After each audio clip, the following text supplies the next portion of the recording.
বহুত দিনৰ পৰা আপোনালোকে মোৰ বহুত নিউজ শুনি আছে, বহুত অপপ্ৰচাৰ চলি আছে।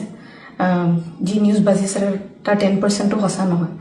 আৰু মই ইমান দিনে একো মাত মাতিব পৰা নাই, কাৰণ ইমান হেৰেছমেণ্ট, ইমান মেণ্টেল হেৰেছমেণ্ট, যোনটো কেতিয়াও মই ভাবাই নাছিলোঁ হ'ব বুলি, সেইখিনি মই পাৰ কৰিব লগা হৈছে। মেণ্টেলি প্ৰস্তুত নাছিলোঁ কোনো ধৰণৰ কথা ক'বলৈ বা কিবা ষ্টেটমেণ্ট দিবলৈ।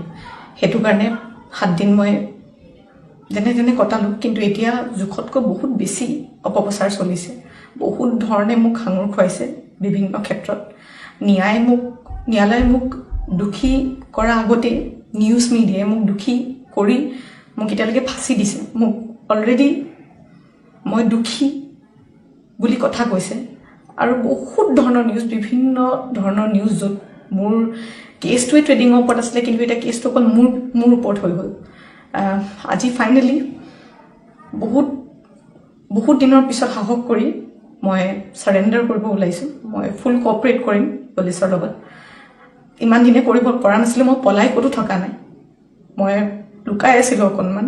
মই পৰা নাছিলোঁ সহ্য কৰিবলৈ। ইমান সহজ নহয় নিউজ এটা শুনি থকা বা নিউজ এটা কৰি থাকিলে। যি মন যায় তাকে কৈ আছে, কোনো ধৰণৰ তথ্য নোহোৱাকৈ কথা কৈ আছে। মই ভাবিছিলোঁ ইমানখিনি কেতিয়াও নিউজ মিডিয়াই নকৰে, ইমান তথ্য নথকাকৈ ইমান নিউজ নবজায়। কিন্তু আজি মিডিয়াৰ ফলত মই আজি দুখী। গোটেই মানুহৰ আগত মোৰ মান সন্মান, মোৰ মা দেউতাৰ, মোৰ পৰিয়ালৰ গোটেইবোৰ উলংঘ হৈছে। আৰু এতিয়া আৰু ধৈৰ্য ধৰিব পৰা নাই। চবৰে এটা সীমা থাকে।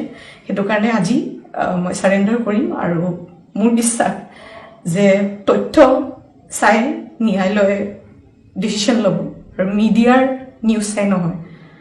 চ' আজি মই ছাৰেণ্ডাৰ কৰিম আৰু মই ফুল কোঅপাৰেট কৰিম পুলিচৰ লগত। আৰু মোৰ বিশ্বাস যে যদি মই সত্য হয়, মোৰ কোনো ধৰণৰ শাস্তি নহয়।